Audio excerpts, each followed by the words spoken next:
Hi, I'm Gohar Vardanyan and welcome back to a new video. Today we have a waltz by a Venezuelan composer, Antonio Lauro.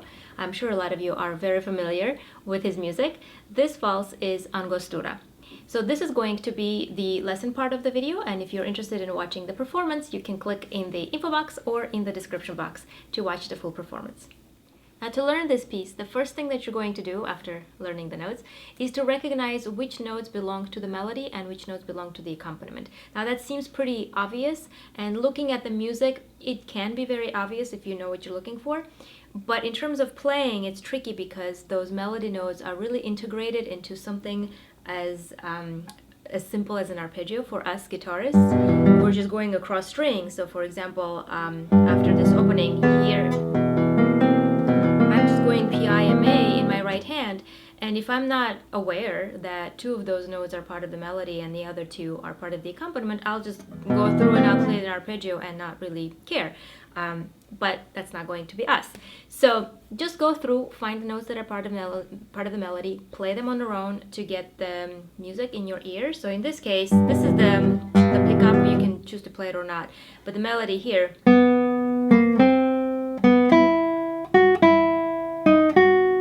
And then the bass answer, so in that case all the notes with the stems down are the melody. You have again the kind of like a pickup here.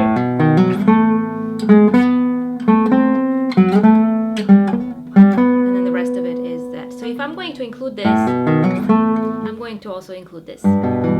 Just to have like an entrance. Once you get that in your ear, then you have to put it together and realize what is physically happening, which notes are going to be the melody and which fingers they fall under. So what I do is I exaggerate to a ridiculous point where it sounds really weird, but it really makes it black and white in terms of this note belongs and this note doesn't belong. So what I would do is I would play the intro, the little pickup, and then here, these notes are part of the accompaniment, so I will play them extremely slow. But the B being part of the melody, I'll play it louder. And then the A sharp to C, I'm playing with M and A because that's the fingering that I would be using. I would play them louder, then softer, and then again louder, and then softer, soft, soft, and then loud, loud. And then when it comes to the accompaniment, same thing. Very soft here, loud, loud, very soft.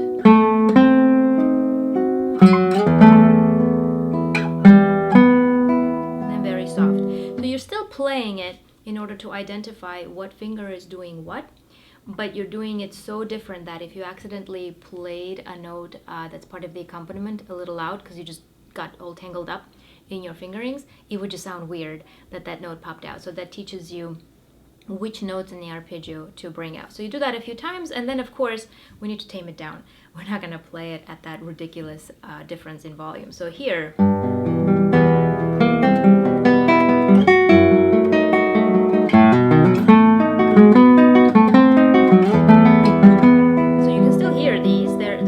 considerably softer. They're just not so drastically soft as before.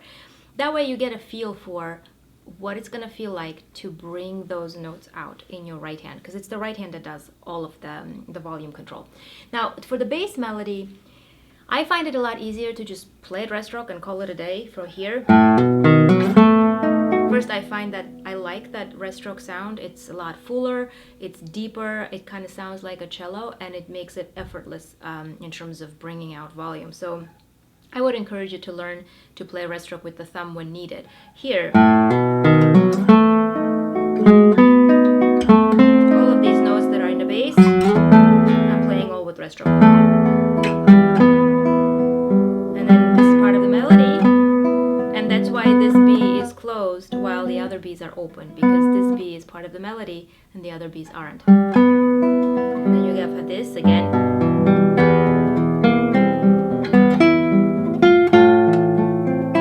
So this F natural is part of it, and then these are softer. And then here they're kind of equal, because kind of the two voices start to play with each other, so I wouldn't necessarily bring anything specific out, and it's going to be a lot difficult to do that anyway because you're playing three notes at the same time. So that's for the A section. If you do that and bring out the different volumes between the melody and the accompaniment, you will already have a lot more texture and you will sound like there are two guitars playing instead of just one guitar playing. Now for the B section, it's a lot clearer and more obvious. The top is the melody pretty much all the time. So you just have to make sure it comes out. What I do here, these notes, I don't play them very loud because I kind of feel like I already arrived at the key that I want to be, the G. And then these are an extension of that chord. So I don't need to like play it loud. It's not that interesting. Same thing with the harmonics. That's the tail end of your G chord, and they're gonna come out anyway. So they're playful, they're different. You don't need to kind of bang them out. Just kind of think more like they're the ending of the phrase. Now the new phrase begins here, and here what I do is it's fun to play with the articulation in this section. So even though you have just a combination of eighth notes and quarter notes, so here I'm not going to play it just even to that.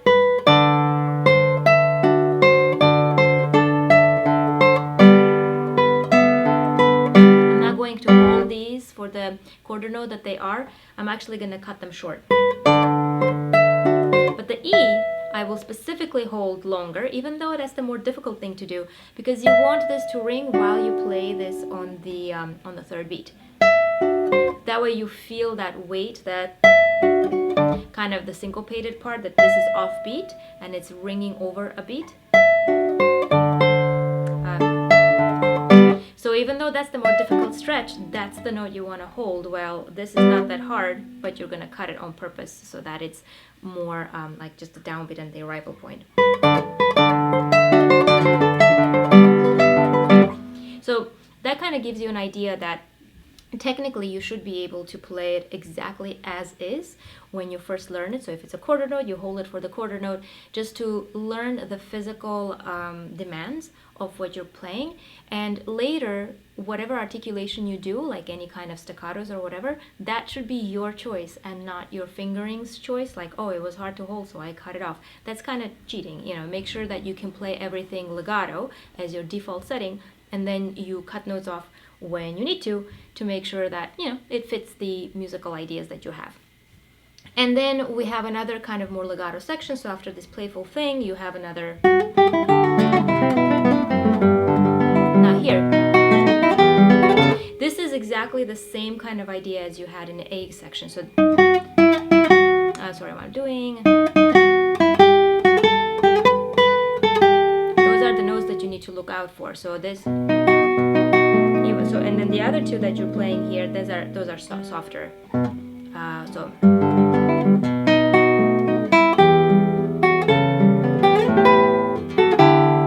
And this is in the second voice, so it doesn't have to be very loud either. It'll be heard, but this is what you're going for. And then again, the same thing. So that section there, you're going to have the same approach to it as you did in the A section. Now the last thing about this piece, you will notice that it is very repetitive. I almost felt like the B section did not really need the repeat sign at the end, because the whole entire B section is already repetitive itself, because it has like a written in repeats with the same phrases are happening. They just take you somewhere else, and then to go back and play it again ends up being like you're playing the same thing too many times. But that's how it's written and that's how you have to play it. But it doesn't mean that you can't be creative about it. So for example, this section, right, that happens a total of 4 times in the course of you playing the B section and then repeating it. So what I did was, the first time when I played this, I just played it normal at a normal neutral sound and a normal volume. But when it happened the second time, I played it ponticello. Then when it happened the third time, I played it softer. And then the fourth time, I did it ponticello again. You could do similar things with this section, because I feel like that happens countless numbers of times. I didn't really do too many differences there, because sometimes you don't have to use every single possible combination of color and dynamics to use in every single repeat, because that ends up being too much. I felt like since I did it here, then I kept this as a neutral sort of glue between all of the sections. But you could add something extra in it. I don't usually like changing too many colors all the time, so that's just a personal preference. Doesn't mean that you can't. Now, do be careful in terms of how you do it and how tasteful it is, because as I said just a second ago, you don't want to just come up with all the list of things, like how many combinations of piano to forte and tasto to forticello that you can have. Make a list, and every single one that you do, you use a different color. That ends up being a little bit too much. Sometimes it's nice to have some kind of repetitive factor, so it brings you back to like, oh yeah, it's that section and it has a familiar sound to it. So whatever you do, try to be tasteful about it instead of putting all the colors in one bucket. So other than that, I think you will have enough material to work with, and I hope my advice was helpful to you, and I look forward to seeing you in my next video.